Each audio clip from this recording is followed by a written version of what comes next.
যখন থেকে কোটা তুলে দেওয়া হয়েছে, একেবারেই যখন থেকে ছিল না, তখন থেকে দেখা যাচ্ছে যে বাংলাদেশের অনেক জেলায় আসলে যথাযথভাবে শিক্ষার্থীরা, ওই সমস্ত জেলার শিক্ষার্থীরা সরকারের যে সমস্ত পদগুলোতে কর্মরত হওয়ার সুযোগ ছিল, কর্মসংস্থানের সুযোগ ছিল, সেখানে সম্ভব হয়নি। সেই সমস্ত জেলাগুলো থেকে চাকরি পাওয়া খুবই একেবারে পিছিয়ে ছিল। এবং নারীদের ক্ষেত্রেও দেখা গিয়েছে যে আমরা দেখেছি প্রায় 50টির মতো জেলা থেকে কোনো ধরনের প্রতিনিধিত্ব ছিল না।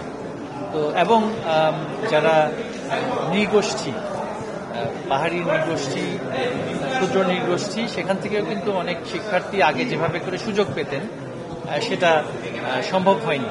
তো সেটা কিন্তু এই যে একেবারেই তুলে দেওয়ার কারণেই কিন্তু সেটা হয়েছে। এখন আমরা যেহেতু একটা আশা করছি যে এই বিষয়ে একটা নির্দেশনা আসবে আদালত থেকে, এই বিষয়ে আমরা মন্তব্য করতে চাই না।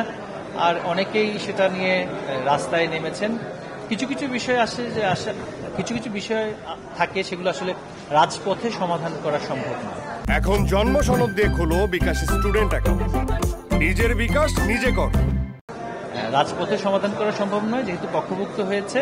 আমরা আশা করছি এই বিষয়ে একটা নির্দেশনা আসবে এবং সরকারের নির্বাহী বিভাগ কিন্তু সার্বিকভাবে সেটা কিভাবে কোন কোন পিছিয়ে পড়া জেলা বা কোন কোন জনগোষ্ঠী পিছিয়ে আছে সেটা যাতে করে তাদের অন্তর্ভুক্তি সম্ভব হয়। অন্তর্ভুক্তিমূলক উন্নয়ন কিন্তু আমাদের মাননীয় প্রধানমন্ত্রী বঙ্গবন্ধু সুযোগ্য কন্যা জননেত্রী শেখ হাসিনার অঙ্গীকার দেশের জনগণের প্রতি। সুতরাং সেই অন্তর্ভুক্তিমূলক অঙ্গীকার বাস্তবায়ন করার জন্য তার সরকার যথাযথভাবে ব্যবস্থা